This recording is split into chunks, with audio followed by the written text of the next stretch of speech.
تو جوان بیٹے کی موت دیکھنا یہ وہی جانتا ہے جس پہ گزری ہو، وہی جانتا ہے جس پہ گزری ہو۔ میرے مقدر میں تھا، میں نے ہمیشہ دعا مانگی، یا اللہ مجھے اولاد کا صدمہ نہ دکھانا، یہ ہمیں اٹھا کے لے جائیں، ہم انہیں نہ اٹھائیں۔ لیکن اللہ کی تقدیر وہ غالب ہے اور ہمیں اس پر راضی ہونے کا حکم ہے۔ میرے نبی کی دعا ہے، اللہم انی اسألک الرضا بعد القضاء، یا اللہ تو اپنی تقدیر پر مجھے راضی کر دے۔ تو بالکل ہم راضی ہیں، میرے سارے خاندان والے راضی ہیں، لیکن جو ایک زخم لگا ہے وہ بہت گہرا ہے، وہ اتنی جلدی بھرے گا نہیں۔ یہ میرا بیٹا سب سے قابل اور لائق بیٹا، تینوں بیٹوں سب سے لائق بیٹا تھا، سب سے نیک بیٹا تھا، اور اس نے غریبوں کے ساتھ کیا سلوک کرنا ہے اس نے ہمیں سکھایا۔ غریبوں کے اس نے دل خرید لیے تھے، ان کے ساتھ بیٹھ کے کھانا کھاتا تھا، ان کو اپنی قیمتی گاڑی میں بٹھاتا تھا۔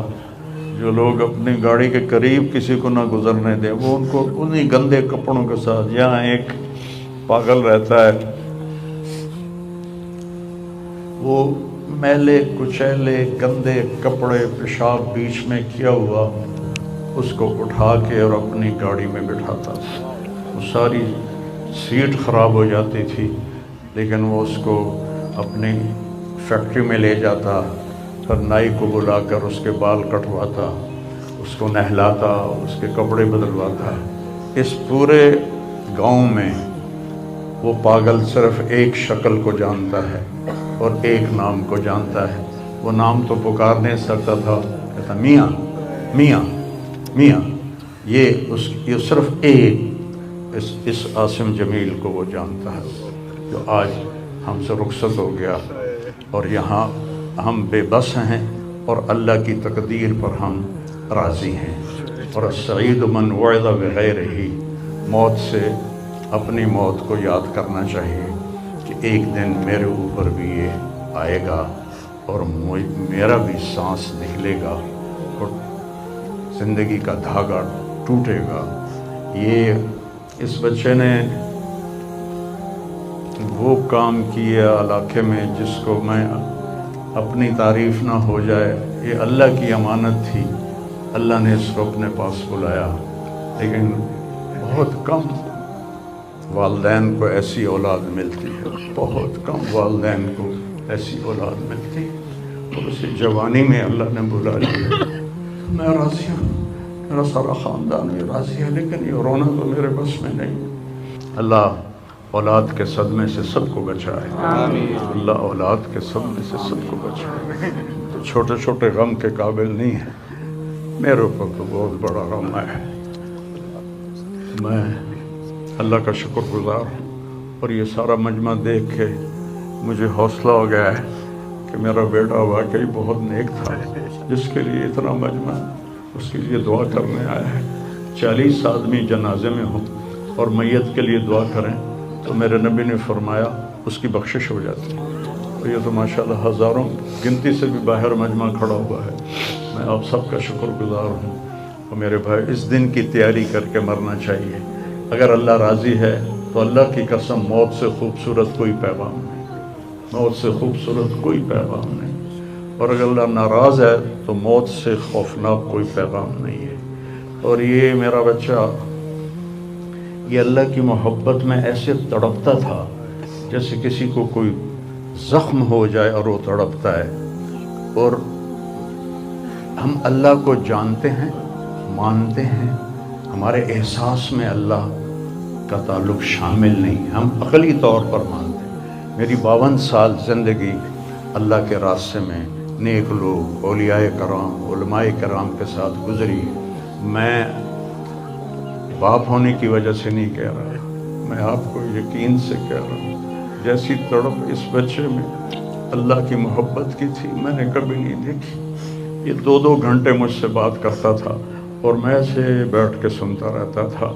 بولنے والا کب سنتا ہے کسی کی بات، لیکن یہ ان پڑھ بالکل ڈسلیکسیا کا مریض تھا، حروف کی پہچان نہیں تھی اسے، تو اس لیے نہ یہ پڑھا، نہ دین کا کچھ پڑھا، نہ دنیا کا کچھ پڑھا، لیکن اللہ نے اس کو عقل، فہم اور اپنی محبت ایسی دی تھی کہ ہمیں محسوس ہوتا تھا کہ اس کے اندر اس محبت کی آگ ہے۔ اور اپنی ماں سے کہتا، ماں دعا کرنا میں مر جاؤں، میں اللہ سے ملنا چاہتا ہوں، میں اس گندی دنیا سے تنگ آ گیا ہوں۔ 30 سال کی عمر میں اس نے یہ کہنا شروع، میں جانا چاہتا ہوں، اگر اللہ مجھے کہے کہ تو نے رہنا ہے یا جانا ہے، 1 سیکنڈ میں کہوں گا مجھے تیرے پاس آنا ہے، مجھے تیری ملاقات کا شوق ہے۔ اور مجھ سے پوچھتا، بابا آگے اللہ ملے گا مجھے؟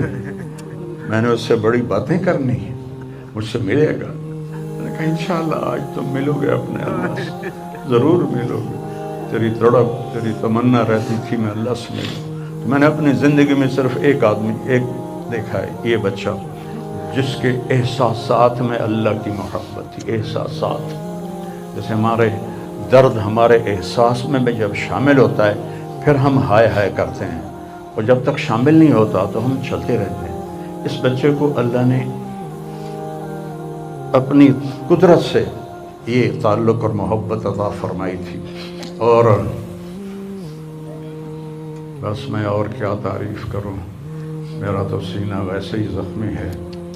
یہ بہت عالی شان بچہ اللہ نے مجھے دیا تھا، میں اللہ کی تقدیر پہ راضی، اس نے اسی کا تھا، اس نے لے لیا۔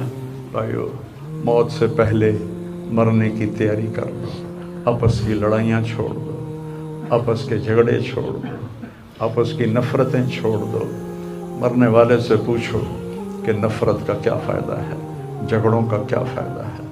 معاف کرنا سیکھو، معافی مانگنا سیکھو، معاف کرنا سیکھو، معافی مانگنا سیکھو۔ 5 نمازیں ہیں، کوتاہی نہ ہو۔ سال کے بعد روزے آتے ہیں، بیمار ہو تو اللہ کہتا ہے چھوڑ دو۔ حج اور زکوٰۃ پیسے والوں پر ہے۔ تو ٹوٹل ایمان کے بعد 2 باتیں ہیں، ایک نماز ہے اور ایک روزہ ہے، اور اس کے بعد ایک حدیث میں سنا کر ہم جنازہ پڑھتے ہیں۔ میرے نبی نے فرمایا 4 باتیں سیکھ لو مجھ سے، 4، اب 5ویں بھی نہیں، 5ویں نہیں، 4 انگوٹھا کر کے کہ 4 باتیں مجھ سے سیکھ لو تو پھر دنیا بھی تمہاری ہے، آخرت بھی تمہاری۔ صدق و حدیث، ہمیشہ سچ بولنا، ہمیشہ سچ بولنا۔ آج نیت کرتے ہو؟ انشاءاللہ۔ حفظ و امانت، کسی کو دھوکہ نہ دینا، کسی کے ساتھ 2 نمبری نہ کرنا، کسی کو اپنے مفاد اور پیسے کے لیے، اپنے منصب کے لیے اس کے ساتھ دھوکے بازی نہ کرنا۔ تیسری بات، حسن و خلیقت، اپنے اخلاق اچھے رکھنا، گالی، غیبت، الزام تراشیاں، جھگڑے، یہ چھوڑ کے اچھے اخلاق والے بن جاؤ۔ اور چوتھی بات فرمایا، عفت فی طعمت، رزق حلال کماؤ۔ اب سارے مجمع سے میری اپیل ہے، آج کے بعد نماز پکی کرنی ہے اور سچ بولنا ہے اور کسی کو دھوکہ نہیں دینا اور اپنے اخلاق اچھے کرنے ہیں، کسی کو گالی نہیں دینی، کسی کو بے عزت نہیں کرنا، اور رزق حلال کمانا ہے۔ تو انشاءاللہ میرے نبی کا وعدہ ہے، دنیا بھی تمہاری ہے، آخرت بھی تمہاری ہے۔ آؤ ہم اپنے بیٹے کو رخصت کریں۔ تکبیر میں